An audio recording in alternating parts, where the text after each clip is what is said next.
አንቺም ኢየሱስ የእግዚአብሔር ልጅ በተባለበት ልክ አንቺም የእግዚአብሔር ልጅ ነሽ። እንደዛ ነው እምነትሽ? ኦፍ ኮርስ እንደዚህ ነው ማለት። በጣም ብዙዎቹም ደግሞ ወንጌል አማኝ ውስጥ ያሉ በጣም ብዙ አሉ እንደዚህ የሚያምኑ።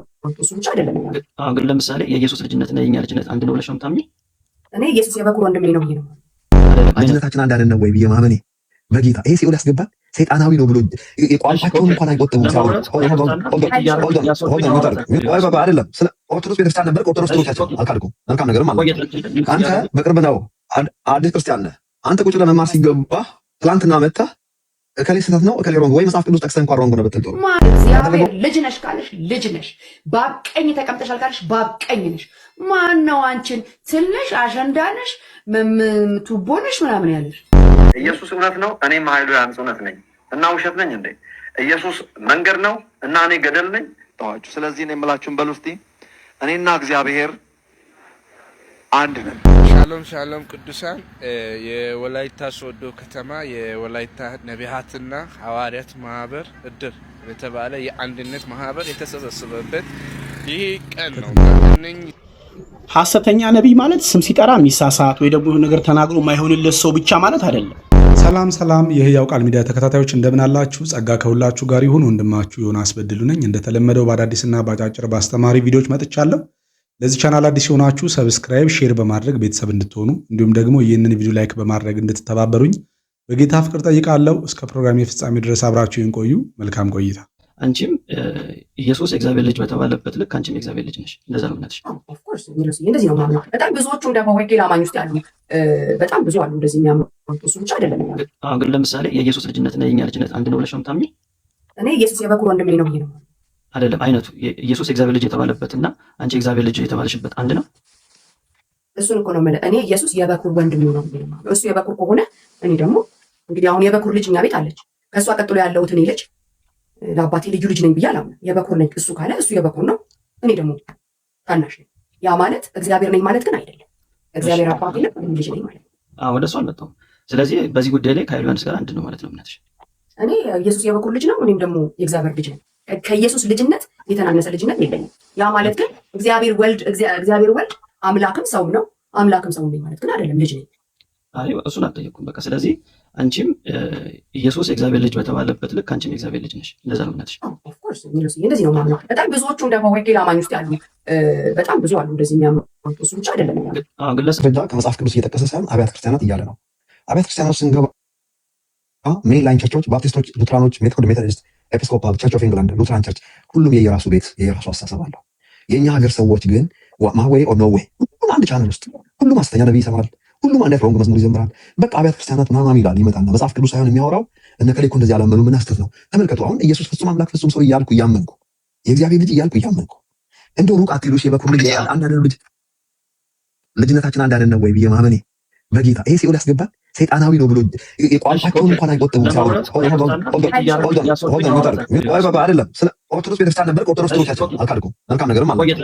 አንተ በቅርብ ነው አዲስ ክርስቲያን ነህ። አንተ ቁጭ ለመማር ሲገባ ትላንትና መጥተህ እከሌ ስህተት ነው እከሌ ሮንግ ወይ መጽሐፍ ቅዱስ ጠቅሰህ እንኳን ሮንግ ነው ብትል ጥሩ።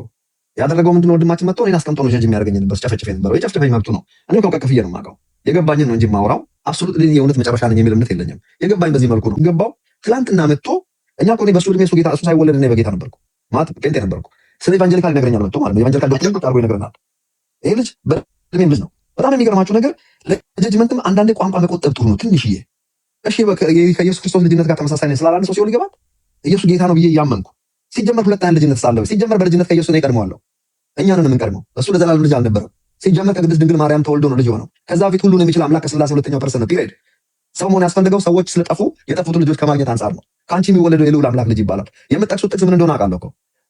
በቅፉ ያሉ ልጆች ሰጠ አንደኛው ጥቅሳችሁ ነው። እሱ በጣም ቀላል ነው። ዓለማትን በፈጠረበት ልጁ የሚለው ነው ሁለተኛው ጥቅሳችሁ። እሱም በጣም ቀላል ነው። እናንተ እንደምታስቡ ፈሳዊ ነገር ጥሩ ሊሆን ይችላል። ስለ ፕሮቴስታንት ግን ገና ተማሪ ነው እና እድሜም ልጅ ነው። ጀጅመንታል አትሁን። ይሄ አጋንንታዊ ምናምን የሚል ትልቅ ቋንቋ አትጠቀም። ቋንቋን ራሱ ትንሽ ቆጠብ አድርገው። ምናልባት ሮንግ ብትሆንስ? ምናልባት በመንግስተ ሰማያት ፈርስት ረድፍ ላይ ብታገኘኝስ?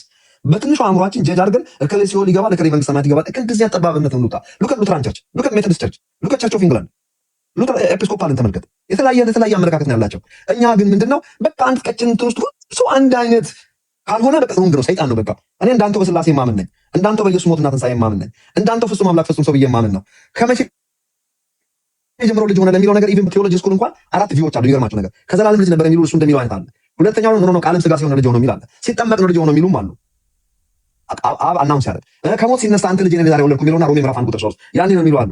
ሁሉም እንደዚህ ስላለ ሲኦል አይገባም ወይ መንግስተ ሰማያት አይገባም አጋንንታዊ ምናምን የሚለውን ተመልከቱ። በሻሉ ማይንዳችን እንዱ ትንሽ እንኳን አዲስ እንደው በቃ ወይ በዚህ ጉዳይ ቆዩት ሰዎች ብናናገር ጥሩ ነው። ኢቭን በቪው ነው ያለው ለኔ የሚስማማኝ ሁለተኛው ነው። ቃልም ስጋ ሆነ ከተባለ በኋላ ነው እግዚአብሔር ልጅ ሆነ። ልጅነታችን ደግሞ አንድ አይነት ነው። እሱ ነው መጥቶ አምላክ መጥቶ ሰው የሆነው።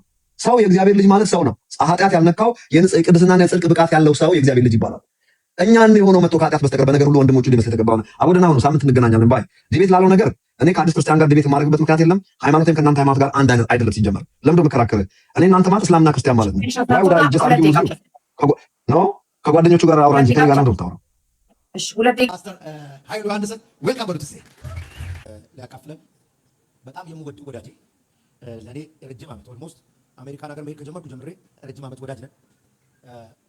አይ ቲንክ ኢትዮጵያ ውስጥ በቴሌቪዥን ማገልገል ቀዳሚ ነው። 16 ዓመት በፊት እንግዲህ ኢቢኤስ ቲቪ ላይ በኢቢኤስ ቲቪ ወንጌል ሲያስተምር የነበረ እግዚአብሔር ሰው ነው። በእውነት የምላችሁ በጣም ይፍቀሰው ነው። በጣም ይፍቀሰው ነው እና ደግሞ እግዚአብሔር በኢትዮጵያ ምድር ካስቀመጣቸው ትልልቅ የመጽሐፍ ቅዱስ አስተማሪዎች እግዚአብሔር የቃሉን ብርሃን የከፈተለት ኃያል እግዚአብሔር ሰው ነው። ከኔ ጋር ትንሽ የሚያመሳስለን ሰልፍ አይፈራም፣ ውጊያ አይፈራም እና ፓስተር ኃይሉ ዮሐንስን ዌልካም በሉት። እሺ እንግዲህ ይህንን ቪዲዮ እንደሰማችሁት ነው። እኔም የተወሰነ ሀሳብና አስተያየት እሰጥበታለሁ። እስቲ በድጋሚ ይህንን ኮኪ የተናገረችውን ንግግር ደግሞ ሰምተን እንመለስ። በአብ ቀኝ ተቀምጠሻል ካለሽ በአብ ቀኝ ነሽ። እግዚአብሔር ልጅ ነሽ ካለሽ ልጅ ነሽ። በአብ ቀኝ ተቀምጠሻል ካለሽ በአብ ቀኝ ነሽ። ማን ነው አንቺን ትንሽ አሸንዳ ነሽ ቱቦ ነሽ ምናምን ያለሽ? እግዚአብሔር የእግዚአብሔር ልጆች ነን። በአብ ቀኝ ተቀምጠናል። ገዢዎች ነን፣ አስተዳዳሪ ነን፣ ያለንን ሁሉ ነን። ከዛ በተረፈ ግን ገና ኃይሉ ዮሐንስን ስታዩ ልክ እንደ አውሬ ቀንድ ያለው አውሬ የምታረጉት ወንድማችሁ እኮ ነው። ክርስቶስ ኢየሱስ ሞቶለታል፣ ደም ፈሶለታል። በክርስቶስ ኢየሱስ አምኖ የዘላለም ሕይወት አለው። ነገ በሰማይ እንገናኛለን። ምን ሆናችሁ ነው እናንተ ኃይሉ ዮሐንስን ሰይጣን የምታረጉት? እሺ እንግዲህ ይህንንም ቪዲዮ እንደሰማችሁት ነው። የተወሰነ ሀሳብና አስተያየት ልስጥ። እንግዲህ እህታችን እንደተናገረችው እዚህ ጋር እኔ በመጀመሪያ ደረጃ ሰው በክርስቶስ ኢየሱስ ያለውን ማንነት ያለውን አይደንቲቲ የተሰጠውን ስልጣን ማወቅ አለበት ብዬ አምናለሁ። ለምሳሌ በክርስቶስ ያገኘውን ጽድቅ ካልተረዳ ችግር አለበት። በክርስቶስ ያገኘውን ቅድስና፣ በክርስቶስ ያለውን ስልጣን በአብ ቀኝ በክርስቶስ ሆኖ እንደተቀመጠ፣ በክርስቶስ ሆኖ ከሞት እንደተነሳ፣ በክርስቶስ ሆኖ ለአለቅነትና ለስልጣን ራስ በሆኖ በክርስቶስ ሆኖ እንደተሞላ አንድ አማኝ ማወቅ አለበት። እግዚአብሔርም የሚደሰተው ይሄንን ሲያውቅለት ነው። እግዚአብሔርም ደግሞ አንድ በክርስቶስ የሆነን ሰው የሚያውቀው በስጋ እንዳለ ሳይሆን በክርስቶስ እንዳለ ነው። ስለዚህ እግዚአብሔር በክርስቶስ ነው የሚያውቀን። እግዚአብሔር እኛን በሚያውቅበት እውቀት እኛም ራሳችንን ማወቃችን ጥሩ ነው። ይሄ እግዚአብሔርን የሚያስደስተዋል፣ ትዕቢትም አይደለም። አንዳንዶች እኔ ትል ነኝ፣ እኔ ዶንያ ነኝ፣ እኔ የማልረባ ነኝ፣ እኔ የማልጠቅም ነኝ ትትና የሚመስል ነገር ግን በክርስቶስ ያለንን የተቀበልነውን ስጦታችንን ካለማወቅ የተነሳ ይሄ ያለ እውቀት የሆነ ቀናይነት የሆነ ለእግዚአብሔር የምንቆረቆርለት የምንቀናለት ራሳችንን ዝቅ ዝቅ የምናደርግለት የሚመስለን ሰዎች አለን። እሱ ደግሞ ፈጽሞ የተሳሳተ ነገር ነው። እዚህ ጋር ሚዛናዊ መሆን ያስፈልጋል። አንድ ሰው ጸድቄያለሁ፣ ተቀድሻለሁ፣ ድኛለሁ፣ በአብ ቀኝ ተቀምጫለሁ ሲል ትዕቢት አይደለም። ይህንን አለማወቁ በራሱ እኔ ኃጢአተኛ ነኝ፣ እኔ ነውረኛ ነኝ፣ እኔ ትል ነኝ፣ እኔ ጀሪካን ነኝ፣ እኔ ከሌ ነኝ፣ እኔ የማረባ ነኝ ምናምን የሚሉ ወንድምናቶች አሉ። ይሄ በክርስቶስ ያለን ማንነት ካለማወቅና ካለመረዳት የተነሳ ነው። ነገር ግን ኮኪ ከኃይሉ ዮሐንስ ጋር ሆና የተናገረችው ነገር ግን ፈጽሞ የተሳሳተ ትምህርት ነው። እንደዚህ ራሳችንንም ከጌታ ኢየሱስ ክርስቶስ ጋር ማስተካከል የለብንም። ምክንያቱም በምን አይነት መንፈስ ሆና ይህንን ነገር እየተናገረች እንደሆነ ይገባኛል። ምክንያቱም ኃይሉ ዮሐንስ ከዚህ በፊት የተናገረውን ለረጅም ዓመት ሆኖታል ቆይቷል። የተናገረውን ንግግር ምናልባት ሰምታችሁት የማታውቁ ከሆነ ላሰማችሁ። እስቲ ይህን ቪዲዮ ሰምተን እንመለስ። ኢየሱስ እውነት ነው፣ እኔም ኃይሉ ዮሐንስ እውነት ነኝ እና ውሸት ነኝ እንዴ? ኢየሱስ መንገድ ነው እና እኔ ገደል ነኝ? ተዋችሁ። ስለዚህ እኔ የምላችሁን በሉ እስቲ። እኔና እግዚአብሔር አንድ ነን። ይመቻል?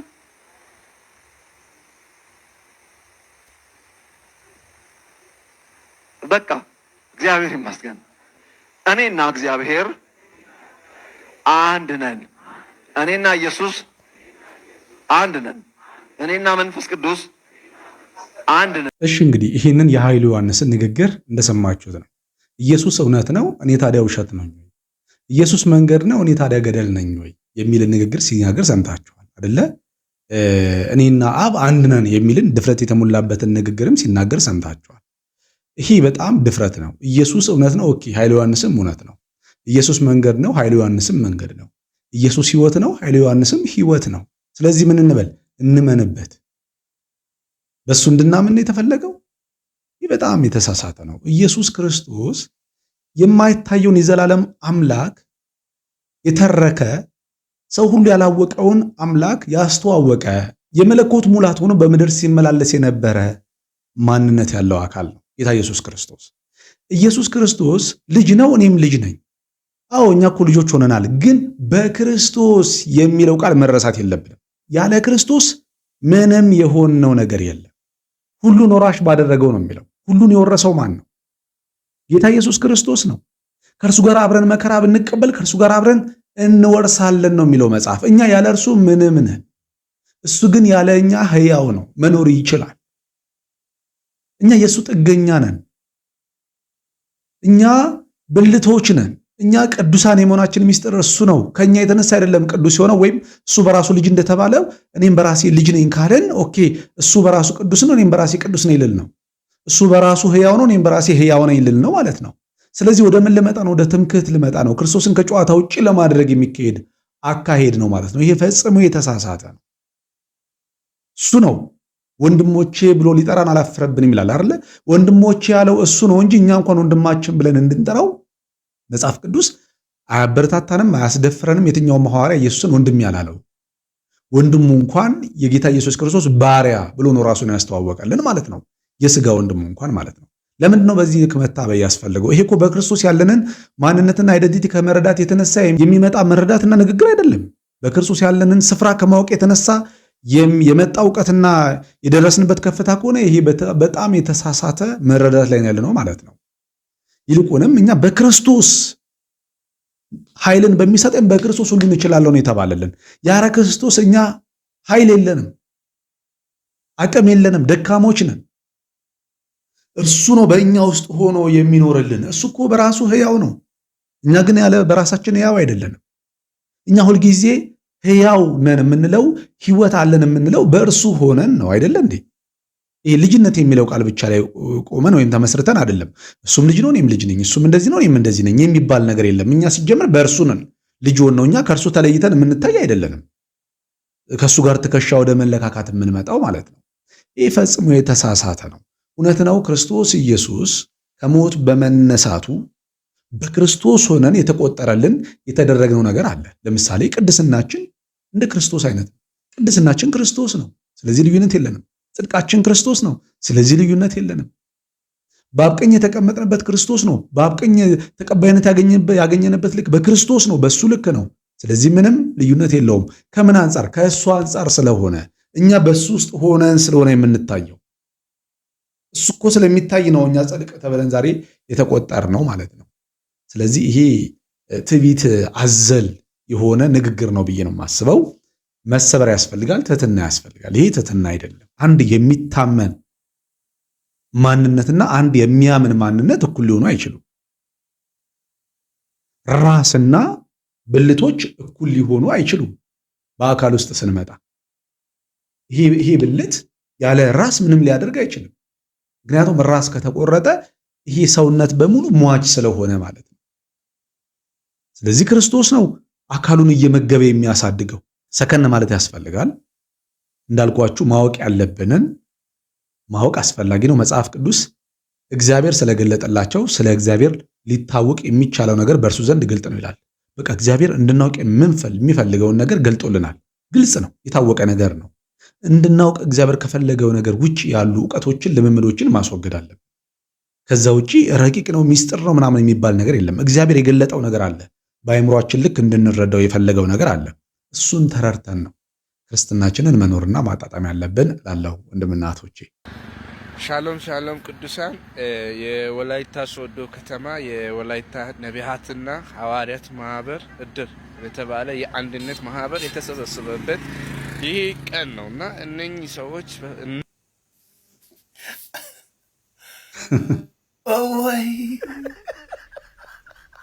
ወይ ነቢያት የበዓል ናችሁ ወይስ የበዓል ናችሁ? ደስ ይላል እውነትም። ኧረ ውርጋ ጠብታ መንፈስ ለሶዶ ከተማ ላይ ስድስት የምሆኑ የነቢያት እድር ተቋቋመ ማለት አብኮ እድር ተቋቋመ። የነቢያት እድር እናንተማ እኮ በግልጽ የታወቃችሁ የበዓል ነቢያት ናችሁ ማለት ነው። የበዓል ነቢያት ጭራሽ ተደራጅተው መጥተውልናል። እንግዲህ እድር ዕቁብ አቋቁመው መጥተዋልና በጣም አይገርምም? ግን ምን ያህል እንደበዙ እኮ ነው የምታውቁት። አሁን በጣም ብዙ ናቸው። እድር አቋቁመው ዕቁብ ይጥላሉ። በቃ ተደራጅተው በደንብ ተጠናክረው ይቀጥላሉ ማለት ነው። እግዚአብሔር ከእናንተ ጋር ይሁን። በጣም ነው የሚገርመኝ። እኔ በጣም የሚገርመኝ እውነት ለመናገር የሚከብደኝ ይሄ እነኝህ ነብይ ነን ብለው በቲክቶክ ላይ በሚዲያ ላይ ሰሞኑን የማያቸው ሰዎች ይገርሙኛል። አለባበሳቸው፣ ንግግራቸው፣ አካሄዳቸው፣ ስታይላቸው፣ የሚያራምዱት ነገር በቃ ሳቄ ይመጣና አንዳንዴ በግድ ነው ታግዬ ሳቄን የሚይዘው ጌታ ይቅር ይበለኝ በእውነት። እና በቃ ወንድማችን ያለው ነው ትዝ የሚለኝ ነብይ ለመሆን በዚህ ዘመን የሚያስፈልገው ነገር ብሎ የተናገረው ነገር ትዝ ይለኛል። እውነት ነው። በቃ ከምናየው ነገር መመልከት እንችላለን። አንዳንዶቹ ያው ከድድብናቸው የተነሳ ስግጥ ብለው በመድረክ ላይ በሚዲያ ላይ እየመጡ እንዴት እንደሚያጭበረብሩ እየተመለከትን ነው። ሐሰተኛ ነቢይ ማለት ስም ሲጠራ የሚሳሳት ወይ ደግሞ ነገር ተናግሮ የማይሆንለት ሰው ብቻ ማለት አይደለም። መጽሐፍ ቅዱስ ይሄን አያስተምረንም። ሐሰተኛ ነቢይ ማለት እስቲ የሐሰተኛ ነቢይ ሳይሆን የሐሰተኛ ነቢይ ምሳሌ የሆነውን ሰው በብሉይ ኪዳን ምዕራፍ 22 23 24ን 25ን በዘኍልቍ መጽሐፍ ያለውን በለዓም የሚባለውን ሰውዬ ታሪክ እንይ። ይሄ በለዓም የሚባለው ሰውዬ ሐሰተኛ ነቢይ ብቻ አይደለም፣ በአዲስ ኪዳን የሐሰተኛ ነቢይ ምሳሌ እንደሆነ በራእይ መጽሐፍ ምዕራፍ 1 ምዕራፍ 2 ምዕራፍ 3 ምዕራፍ 3 ድረስ ተጠቅሷል።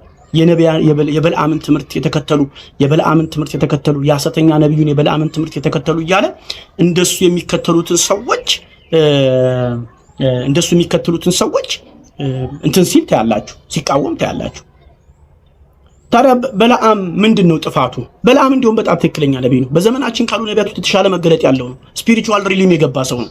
የኢየሱስ ክርስቶስን መወለድ ከ2000 እና ከ3000 ዓመት በፊት አይቶ ኮከብ ከእስራኤል ይወጣል አሁን አይደለም ግን አየዋለሁ ያለ ነው። እግዚአብሔርም የሞዓብን ማዕዘን ይመታል ያለ ሰው ነው።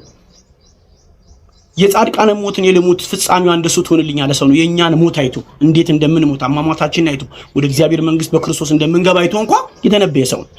ታዲያ በለዓምን ሐሰተኛ ነቢይ ያደረገው ምንድነው ስትሉ የሚተነብይበት የተነሳበት የትንቢት መነሻው ሞቲቭ ነው። በለዓምን ሐሰተኛ ነቢይ ያደረገው እስቲ እንየው። የበለዓምን ሐሰተኛ ትንቢት በለዓምን ታሪክ ትንሽ እንየው። በለዓም እስራኤላውያን ሲመጡ